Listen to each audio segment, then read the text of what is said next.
زدني علما وارزقني فهما رب اشرح لي صدري ويسر لي امري واحلل عقدة من لساني يفقهوا قولي واهدي قلبي وسدد لساني بحق نبيك محمد صلى الله عليه وسلم. اللهم إنا نسألك فهم النبيين ورضا المرسلين وإلهاما الملائكة المقربين. اللهم أغننا بالعلم زينا بالحلم أكرمنا بالتقوى جملنا بالعافية يا أرحم الراحمين.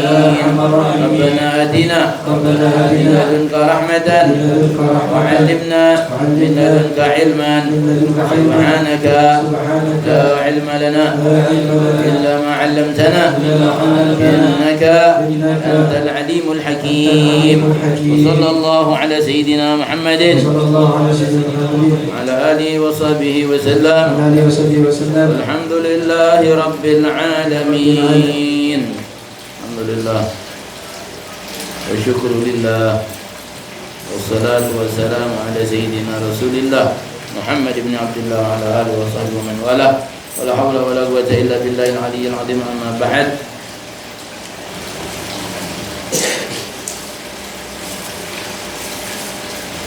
sedikit kita lanjutkan kajian kita pada kitab Jawahir Lu'lu'iyah fi Syarhil Arba'in An-Nawawiyah bin Muhammad bin Abdullah bin Abdul Latif Al-Jurdani Ad-Dimyati Asy-Syafi'i. Masih hadis yang keempat.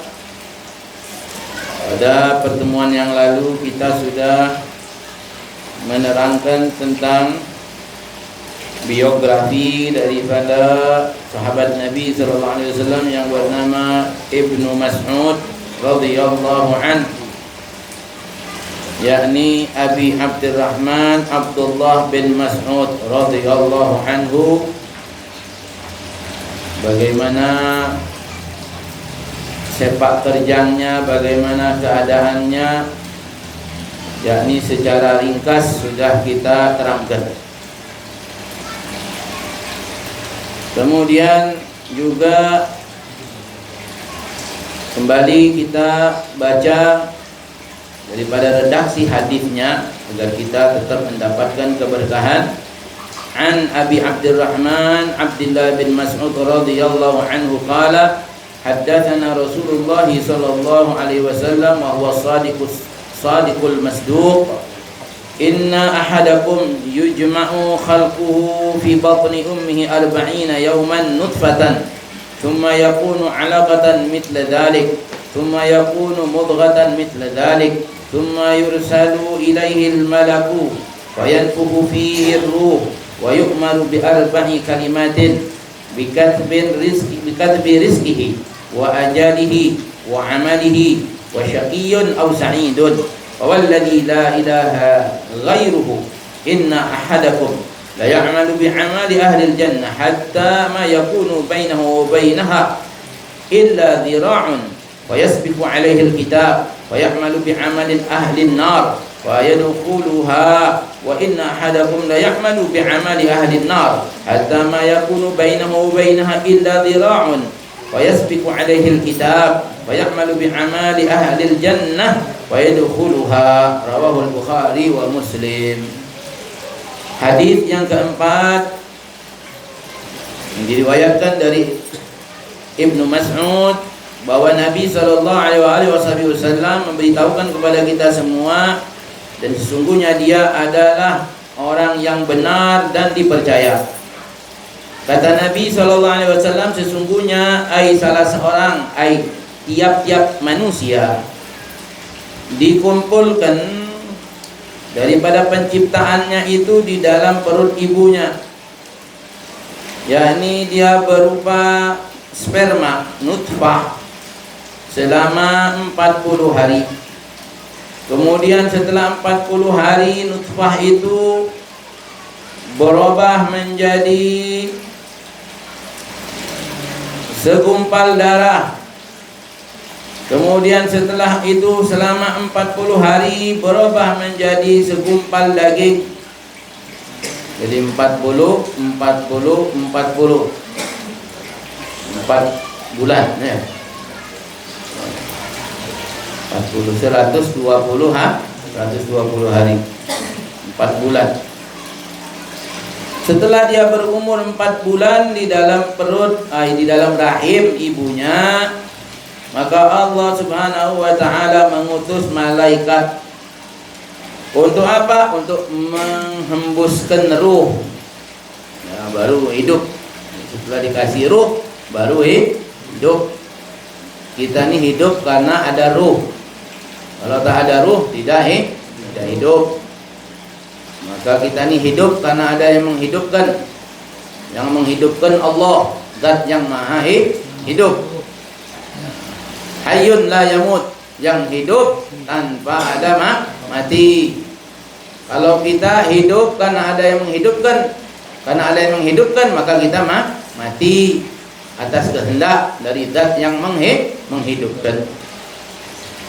Kemudian ditentukan ajalnya, ajalihi. Nah, jadi tiap-tiap yang hidup pasti mati. Kullu nafsin dha'iqatul maut. Nah, tiap yang hidup pasti mati. Jadi tak usah berangan-angan hidup lama di dunia ini, ya, atau kekal di dunia. Tak ada yang kekal. Sampai-sampai Nabi SAW sendiri, ya Allah berfirman dalam Quran, kalau engkau mati apa mereka kekal? Nabi aja meninggal. Kekasihnya Allah itu ya meninggal. Terus bagaimana kita bisa kekal? Maka tidak ada yang kekal selain Allah.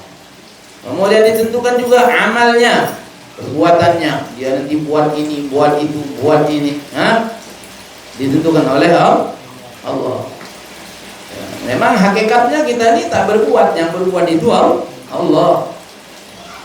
Ya, tidak kita melakukan sesuatu melainkan atas kehendak Allah. Tapi kita tidak boleh menyalahkan Allah atau mentah-mentah menyerahkan semuanya kepada Allah. Karena Allah memberikan juga pada kita pilihan. Pilihan kita itu pun atas kehendak Allah. Nah, jadi tidak boleh kita mengatakan ketika kita bermaksiat, lantas aku maksiat karena Allah yang menghendaki maksiat. Tidak boleh, haram. Ya, tidak boleh. Memang semua atas kehendak Allah, atas keinginan Allah. Tapi Allah juga menginginkan kita berbuat kebaikan, menginginkan kita jadi orang yang baik. Maka Allah berikan kepada kita kemampuan untuk memilih. Allah utus para rasul sebagai bukti keadilan Allah Subhanahu wa taala. Sehingga kita nggak bisa nanti di akhirat menuntut kepada Allah. Ya.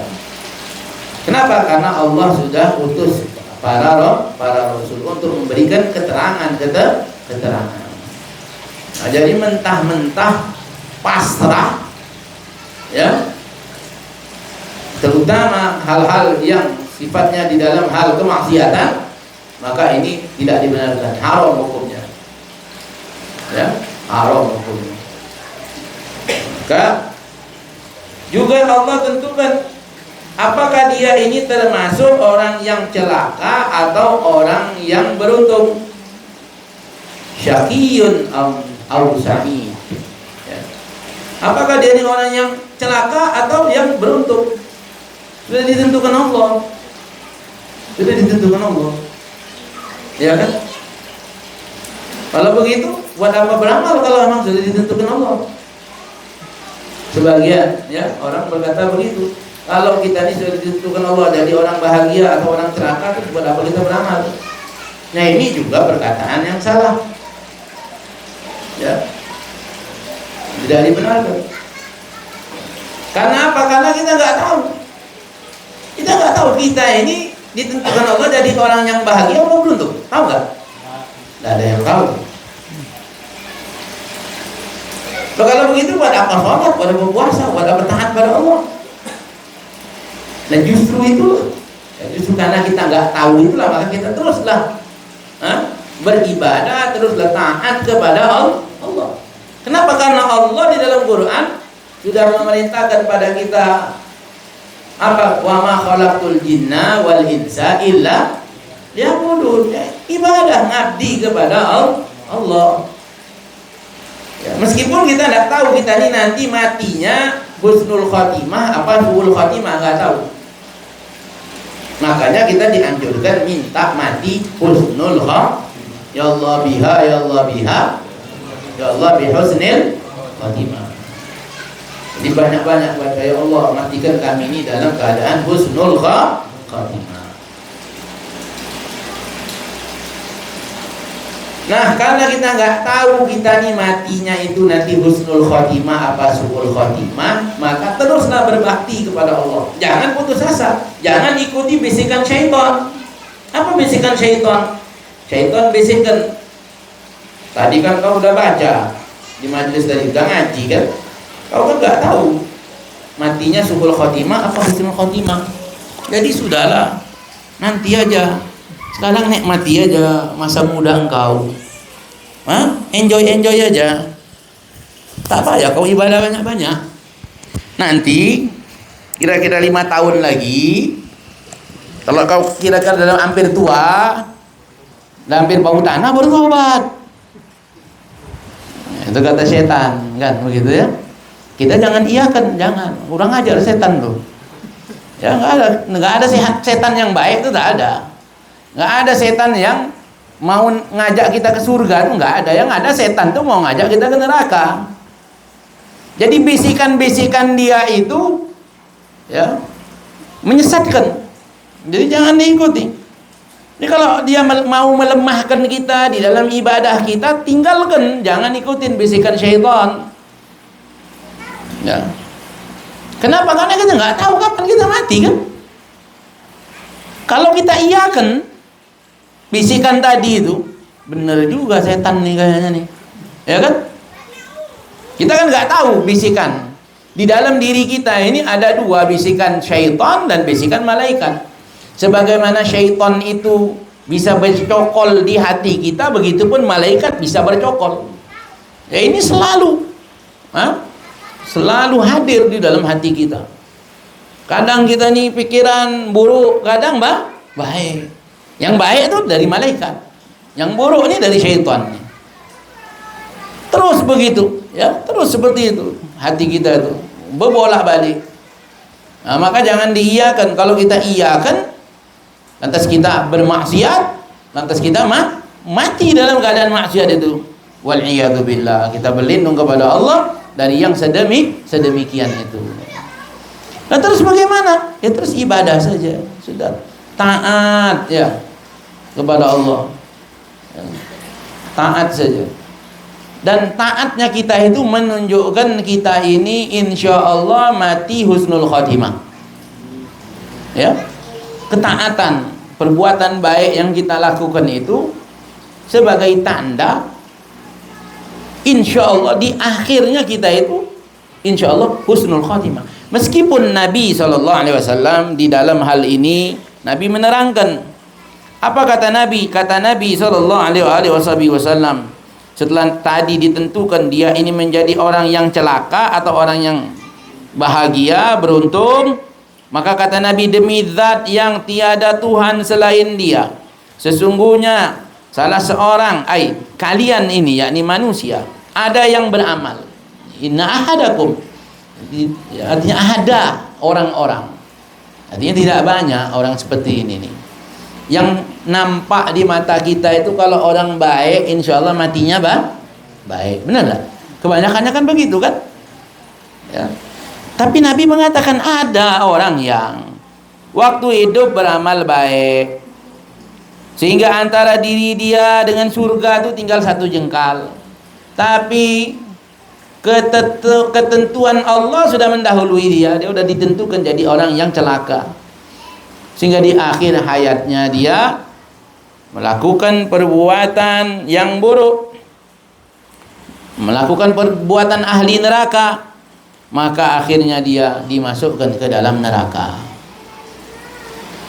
Tapi ini kan kasusnya nggak banyak kan, tapi ada. Ini kenapa ada? Ya kan karena memang Sekehendak Allah. Allah mau menunjukkan dia mampu untuk melakukan apa saja. Yaf'alu ma yasha, yahdi man yasha wa yudhillu man yasha. Dia beri petunjuk kepada siapa yang dia kehendaki, dia sesatkan kepada siapa yang dia kehendaki. Oleh karena itulah kita ketika mendengar hadis ini nih, hendaknya di dalam hati kita tuh ada khauf, ada rasa takut, ada pengharapan. Khauf dan roja berimbang di dalam diri kita.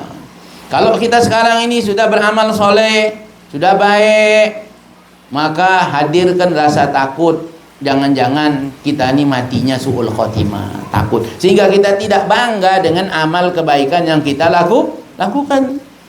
Kita tidak sombong dengan amal yang kita lakukan. Namun kata Nabi, ada juga orang yang dia ini beramal dengan amal ahli neraka, maksiat aja. Tapi di akhir kehidupannya, ya, bahkan Nabi katakan antara dirinya dan neraka itu tinggal 1 jengkal, saking dekatnya. Tapi di akhir hayatnya, ya, di akhir-akhir kehidupannya, ya, karena Allah sudah menghendaki dia ini menjadi orang yang bahagia, yang beruntung, dan ketetapan Allah itu sudah mendahului dia, takdir Allah sudah mendahului dia, maka di akhir itu dia beramal dengan amal ahli surga, dan dia dimasukkan Allah ke dalam surga. Dari hadis ini apa yang kita dapat ambil pelajarannya? Adanya sifat roja, yakni pengharapan. Bagi siapa? Bagi orang yang banyak maksiat. Jangan putus asa dari rahmatnya Allah. Teruslah minta ampun kepada Allah, minta petunjuk kepada Allah.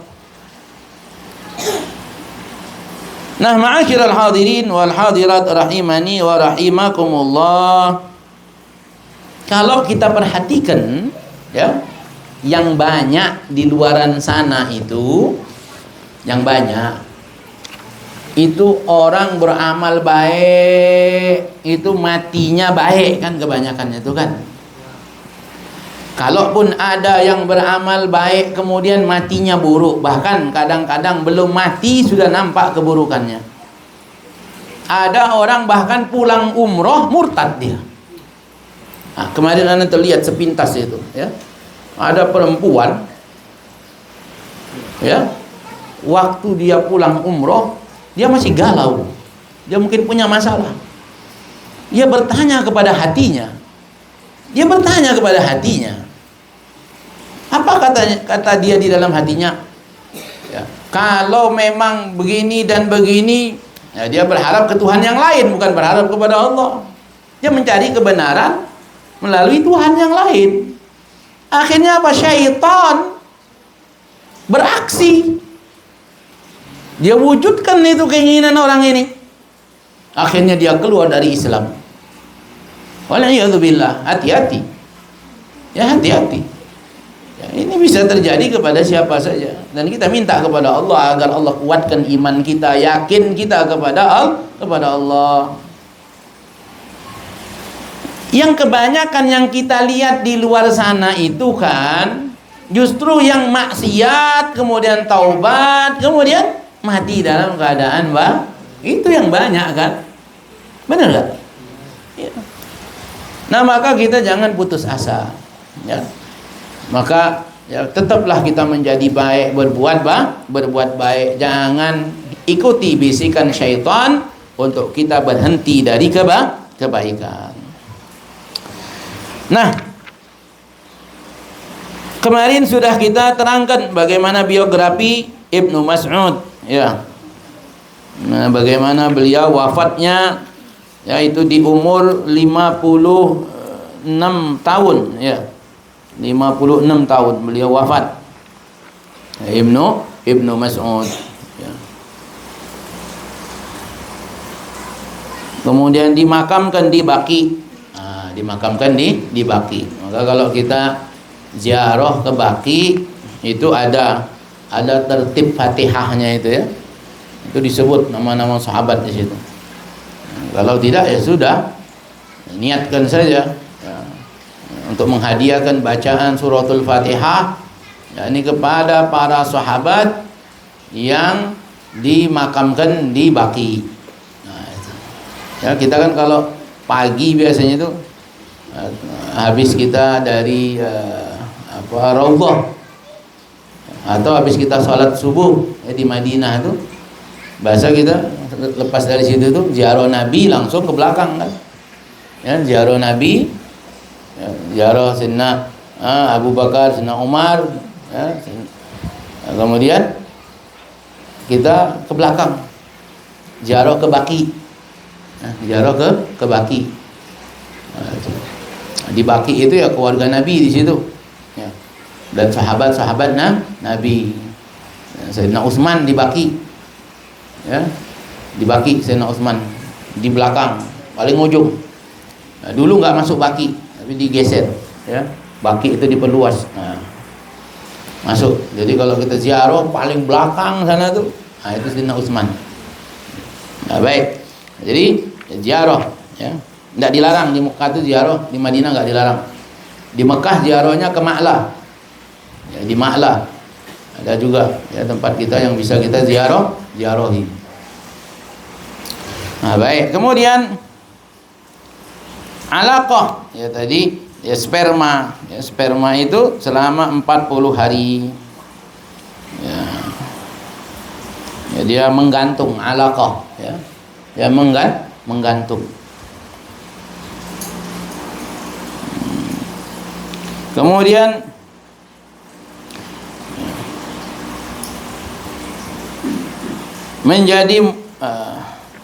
menjadi segumpal darah setelah 40 hari. Kemudian menjadi mudghah, segumpal daging.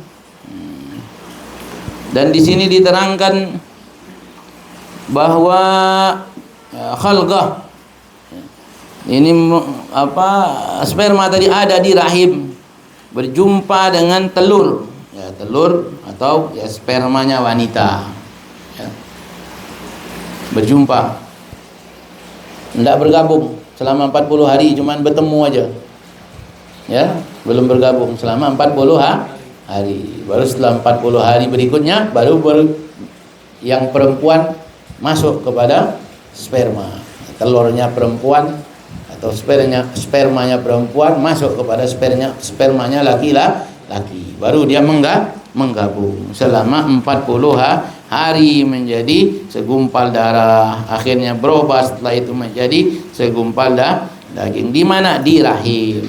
Di mana rahim itu? Di perut, ya, letaknya di perut.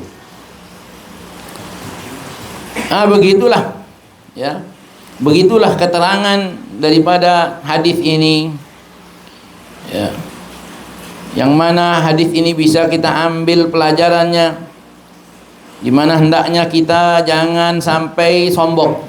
Kalau kita sudah tahu dari mana asal muasal kita ini, kita tak perlu sombong.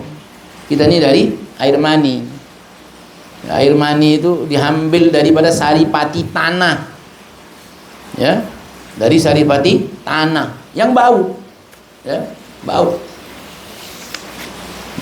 Dijual tak laku mani itu, tak ada yang beli, ya, tak laku, menjijikkan, ya, menjijikkan. Maka di sini hendaknya kita meninggalkan daripada kesombongan, ya, dan kebanggaan, ya, al-fakhr wal khuyala, bangga dan sombong. Diriwayatkan dari Sayyidina Ali karamallahu wajhah, ya, sebagai keterangan daripada hadis ini, qala mal ibni adam wal fakhr, kata Sayyidina Ali, tidak ada bagi anak Adam itu untuk kesombongan, bangga-bangga, tidak ada. Tidak ada yang mau disombongkan, tidak ada yang mau dibanggakan kita, ya, jadi anak Adam ini tak ada. Apa kata beliau? Awwaluhu nutfah, asal muasalnya dari sperma, ya. Ay madarra ay khabitha, ya, dari sperma yang menjijikkan, ya. Wa akhiruhu jifah gadarah. Dan di akhir kehidupannya menjadi bangkai yang bau busuk. Apa yang mau dibanggakan? Wa ma bainahuma yahmilul adhirah. Dan di antara lahirnya dia, kejadian asal muasal dia, hidup dia, sampai matinya dia, kemana-mana dia membawa tong sampah, bawa sampah. Dalam perutnya ini isinya sampah, kotoran. Apa yang mau dibanggakan? Cantik kita, bawa sampah nggak? Bawa sampah. Ganteng kita, kemana-mana jalan bawa sampah. Maka sadar diri kita, sadar kita. Apa yang mau kita sombongkan? Pejabat kita, kemana-mana tetap bawa sampah. Raja kita, kemana-mana tetap bawa sampah. Asalnya sama dari mani yang menjijikkan itu, matinya sama, jadi bangkai yang busuk. Terus apa yang mau kita banggakan? Apa yang kita mau sombongkan? Maka tidak ada yang bisa disombongkan. Dihikayatkan, diceritakan satu hari, anna ba'du awladil muhallab, yakni anak-anak daripada Sultan Muhallab, marra bi Malik bin Dinar. Jadi anak presiden lah kalau sekarang ini, ya, lewat di depan Malik bin Dinar, anak presiden. Apa kata Malik bin Dinar? Faqala lahu Malik, berkata Malik kepada anak presiden, apa? Lau taraktal khuyala lakana ahsan laka. Kalau engkau ini tidak sombong, itu bagus buat engkau ini. Bagus, baik. Kalau engkau tidak sombong. Faqala, berkata ini anak-anak Muhallab ini, amma ta'rifuni? Nah, ya kan? Yang tidak kenal anak presiden, ya kan? Jangan anak presiden, anak raja lah, nanti tersinggung pula. Ya. Anak presiden tapi tidak nyebut nama kan? Anak presiden yang mana saja kan? Boleh-boleh aja ya. Jadi jangan sampai nanti ada yang tersinggung. Anak presiden, anak raja, ya kan? Kita bilang, ente ini kalau tak sombong bagus, ente ini kalau tak banyak gaya bagus, ente tak tahu anak. Ibarat itu begitu. Amat ta'rifuni, kau tak tahu aku. Faqala, kata Malik bin Dinar, faqala wallahi a'rifuk, demi Allah aku tahu engkau. Ma'rifatan jayyidah, aku tahu engkau dengan baik, aku kenal sekali engkau. Awwaluka nutfah, engkau ini yang awal asal muasalnya sperma. Mudzarrah wa akhiruka jifah gadarah, dan engkau ini akhirnya menjadi bangkai yang bau. Aku tahu betul engkau ini adalah nutfah, sperma yang bau, yang menjijikkan, dan engkau ini akan menjadi bangkai yang bau busuk. Wa anta ma'adzalika tahmilul adara, dan engkau setiap hari berjalan bawa tempat sampah, bawa kotoran. Fa arkhal fata ra'sahu wa kaffa amma kana alayhi. Walhasil, hadis ini mengajarkan kepada kita untuk kita tidak berlaku sombong, dan kita tidak sombong dengan amal kebaikan kita, ya, apalagi sombong dengan keturunan. Ya, alhamdulillah kami tak pernah diajarkan untuk sombong dengan turunan, ya, dengan nasab tak pernah. Ya. Justru kami malu, ya. Justru karena kami malu itulah kami berbuat baik. Malu kami dengan datuk-datuk kami yang baik kalau kami tidak baik. Itu saja pentingnya tahu nasab. Itu saja pentingnya kita tahu orang tua kita itu siapa, supaya kita bisa meniru mereka. Ya. Sebab kalau kita tak tahu asal usul kita, maka kita tak bisa meniru mereka nanti. Maka dengan kita tahu siapa datuk kita, orang tua kita, maka kita meniru mereka, mengikuti jejak langkahnya mereka. Ya, jadi tak perlu bangga. Kami tak pernah bangga dengan nasab kami. Ya. Sehingga kami tak peduli juga, ya, dengan orang-orang yang mencintai kami atau membenci kami. Kalau cinta, apa derajat kami naik? Apa nasab kami jadi naik? Apa kedudukan kami jadi meningkat? Enggak. Ya. Karena kecintaan itu perintah Allah, perintah Rasulullah, maka kebaikannya terpulang kepada diri kita masing-masing. Kalau kita membenci pun, ya Anda membenci kami, tidak ada masalah bagi kami. Apa kalau kami dibenci terus derajat kami turun, terus kami menjadi hina? Tidak. Ya, kebencian seseorang kepada orang lain itu akan kembali kepada dirinya sendiri. Minimal hatinya tidak tenang, minimal hatinya itu tidak baik. Ya, payah dia mau tidur. Dia lihat orang lain dapat nikmat, dia yang payah tidur. Ya. Jadi kebencian yang ada di dalam diri kita itu akan menggerogoti diri kita sendiri. Dan kecintaan yang ada di dalam diri kita akan memberikan kebaikan kepada diri kita sendiri. Bukan pada orang yang kita cintai, bukan pada orang yang kita benci. Jadi tak ada gunanya kita ini memelihara kebencian. Peliharalah kecintaan. Ya. Jaga kecintaan. Ya bukan hanya kepada orang-orang yang memiliki nasab yang tersambung kepada Rasulullah, ya, kepada siapapun, kepada orang soleh kita pelihara kecintaan kita kepada mereka, kepada para ulama kita jaga kecintaan kita kepada mereka. Ya. Bahkan kita disuruh mencintai sesama kita, kan? Bahkan Nabi menyatakan tidak sempurna iman kalian sampai kalian mencintai saudara kalian sebagaimana kalian cinta pada diri kalian sendiri. Nah, maka orang-orang yang di saat ini menebarkan kebencian itu akan berpulang kepada diri mereka sendiri. Ya, dengan tuduhan-tuduhan mereka itu akan kembali kepada diri mereka sendiri. Ya, itu semua datang karena hati yang tidak baik. Ya, hati yang hasad, iri kepada nikmat orang lain. Ya. Nah, kalau kami mau bertanya balik, ya kan, orang yang saat ini meragukan nasab kami, ya silakan kau mau ragu, kau mau yakin. Kami tak pernah maksa kau untuk yakin atau ragu. Tapi kami juga bertanya kepada Anda, apakah Anda pernah berpikir apakah benar Anda ini turunan Nabi Adam? Pernah nggak berpikir? Betul nggak? Jangan-jangan kita ini turunan monyet, jangan-jangan. Betul nggak? Karena kan ada penelitian, teori Darwis kan?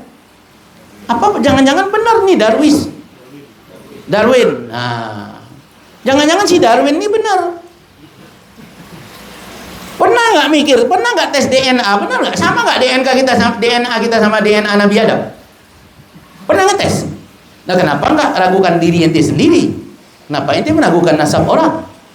Kenapa engkau tak ragukan nasab yang ada pada diri engkau nih? Jangan-jangan aku ini turunan monyet memang. Kenapa kau ragukan nasab orang lain sementara kau tidak berpikir balik kepada diri engkau? Ya kan? Kan bisa kan? Ada kan jasad Nabi Adam itu ada? Bisa nggak kira-kira di DNA-nya? Jangan-jangan DNA kita ini kan lebih dekat ke DNA babi. Kan begitu berdasarkan penelitian DNA. Kenapa kadang-kadang obat itu disuntikkan ke babi? Karena babi itu punya DNA satu jalur DNA yang mirip dengan manusia. Atau jangan-jangan kita ini turunan babi? Hah? Kan dulu ada kan orang-orang yang dikutuk oleh Allah jadi monyet, jadi beruk, jadi babi. Terus kenapa kita tak ragukan? Asli nggak kita nih gara-gara dari Nabi Adam? Tanya aja diri kita. Kenapa kita meragukan nasab orang lain? Aneh kan? Kalau tidak karena adanya hasud di dalam hatinya. Waliyadzubillah. Nah, inilah penyakit. Ya. Hasud ini penyakit hati. Yang mana penyakit hati ini cepat sekali menyebar. Apalagi dibantu dengan media sekarang. Masuk ke dalam hati-hati orang. Banyak yang mengiyakan iya ya. Maaf. Bahkan ada orang di Pekanbaru ini yang mengiyakan. Ya, tapi bagi kami tidak ada masalah. Tidak ada masalah. Ya. Nah, tugas kami ini hanya mengajak berbuat baik saja. Apa aja jadi salah sekarang ini, ya kan? Cuman kalau kita mau mengikuti media, kita yang terkena fitnah. Kalau semua yang ada di media itu mau kita komentari, kita yang terkena fitnah. Sudahlah, ya, sudah. Balik ke prinsip itulah. Kalau orang gila mukul gendang, ente jangan ikutan joget. Itu aja sudah. Ya, orang gila. Ya. Mukul gendang, kita jangan ikutan joget sudah. Sampai istilah muhibbin pun dipermasalahkan. Dan kami sampai hari ini pernah lihat anak WhatsApp atau apa anak panggil ente muhibbin? Enggak pernah. Pernah anak panggil ente murid? Enggak pernah. Tapi yang anak panggil apa ente? Teman, ashab, kawan. Jadi kami tak pernah merasa bangga dengan apa yang kami lakukan selama ini. Jadi kalau ada engkau benci dengan satu habib yang menurut engkau tidak baik di dalam pandangan engkau, masih banyak habib yang baik. Ya.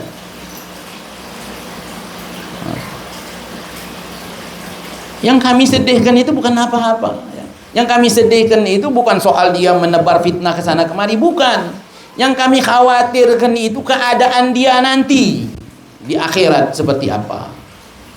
Nah, dengan tuduhan-tuduhan yang dia lakukan itu, berapa banyak orang yang terfitnah oleh dia ini. Ini yang kami khawatirkan, yang kami sedihkan. Adapun diri kami tak pernah sedih, ya. Hatta seluruh orang di dunia ini benci kami, tak ada urusan. Tak ada urusan. Ya. Walhasil ya sudah, ya kita minta pada Allah kita ini dijadikan orang yang penuh dengan kecintaan hati kita. Ya, ente tak perlu, kalau ente tak percaya pun kepada keluarga Nabi masih ada apa enggak ada, sudah lihat aja ini orangnya baik apa enggak. Udahlah, ya. Payah. Ya. Kira-kira ini manusia apa bukan yang ngajak ente buat baik ini. Selama dia ngajak ente buat baik, sudah ikutin. Tak peduli mau keluarga Nabi atau bukan keluarga Nabi. Tak usah pedulikan sudah. Ya. Kalau ente mau meyakini adanya keluarga Nabi, insyaallah ente selamat dari fitnah Dajjal. Karena memang sudah jaminan dari Nabi bahwa Imam Mahdi itu dari keluarganya, dari keturunannya. Nah maka inilah yang namanya fitnah Dajjal. Fitnah. Ya. Pelan-pelan memang masuknya tuh, sedikit-sedikit tuh. Ya, kagit atil lail, seperti potongan-potongan malam. Sore tadi kan masih agak terang, sekarang udah gak? Begitulah fitnah itu. Sedikit-sedikit dia masuk, menebar. Hati-hati. Ya, hati-hati.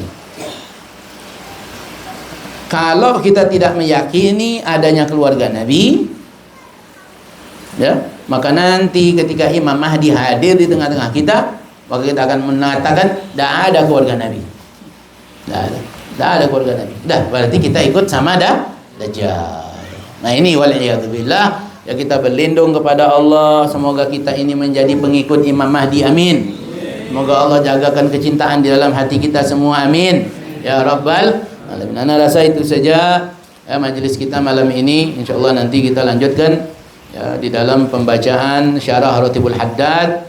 Namun ada yang mau kami sampaikan sedikit di dalam keterangan syarah Ratibul Haddad ini soal penambahan suratul Fatihah. Terakhir kemarin kan kita baru batasi. Nah, bahwa keterangan selanjutnya adalah bahwa ketika ditanyakan kepada Habib Abdullah Al-Haddad apakah Al-Fatihah itu boleh ditambah, maka dalam satu keterangan beliau pernah mengatakan enggak usah, tapi di dalam keterangan yang lain beliau pernah mengatakan tidak apa-apa.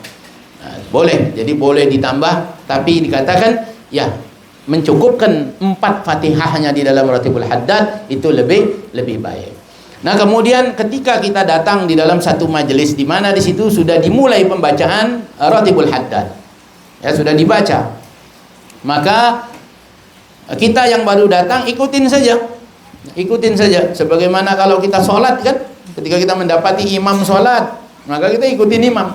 Nah nanti setelah selesai pembacaan ratib itu, baru kita tambah dari apa yang kurang, ya, yang kita belum baca. Nah, seperti itu yang diajarkan di dalam keterangan daripada Ratibul Haddad ini. Itu saja, mudah-mudahan ini semua membawa manfaat, dijadikan ilmu yang bermanfaat buat kita semua. Amin ya rabbal alamin. Bismillahirrahmanirrahim. Ya rabbana i'tarafna bi annana igtarafna wa annana asrafna ala ladha ashrafna fatub توبة تغسل لكل حوبة واستر لنا العورات وآمن الروعة واغفر لوالدينا ربي ومولودينا والآل والإحوان وسائر وكل ذي محبة أو جيرة أو صحبة والمسلمين أجمع من ربي أسمع فضلا وجودا منا لا باكتساب منا بالمصطفى الرسول نهضى بكل السول صلى وسلم ربي عليه عد الحب وآله وصحبه عداد الرص الصهب والحمد لله في البدء والتناهي ربنا انفعنا بما علمتنا رب علمنا الذي ينفعنا رب فقهنا وفقه أهلنا وقرابات لنا في ديننا مع أهل القدر أنثى وذكر رب وفقنا ووفقهم لما ترتضي قولا وفعلا كرما وارزقي كل حلالا دائما وأحل أذكياء علما نحظى بالخير ونكفى كل شر ربنا أصلح لنا كل شؤون وأقر بالرضا منك العيون واقض عنا ربنا كل الديون قبل أن تأتينا رسل المنون واغفر استر أنت أكرم من ستر وصلاة الله تغشى المصطفى من إلى الحق بكتاب فيه للناس شفاء وعلى الآل الكرام الشرفاء وعلى الصعب مصابيه الغرر اللهم اهدنا بهداك واجعلنا ممن يسارع في رضاك ولا تولنا وليا سواك ولا تجعلنا ممن خلف أمرك وعصاك وحسبنا الله ونعم الوكيل ولا حول ولا قوة إلا بالله العلي العظيم وصلى الله على سيدنا محمد وعلى آله وصحبه وسلم والحمد لله رب العالمين سبحانك اللهم وبحمدك أشهد أن لا إله إلا أنت استغفرك وأتوب إليك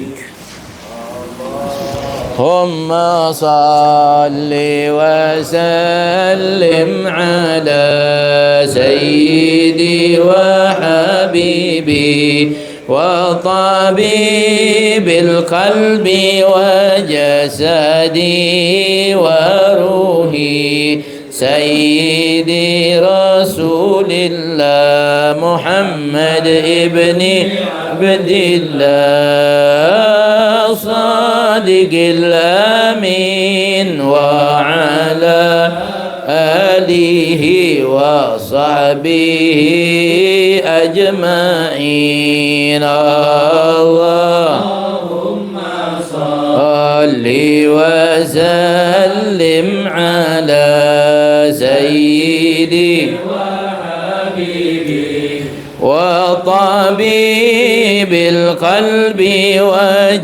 وجسدي وروحي سيدي رسول الله محمد ابن عبد الله الصادق الأمين وعلى آله وصحبه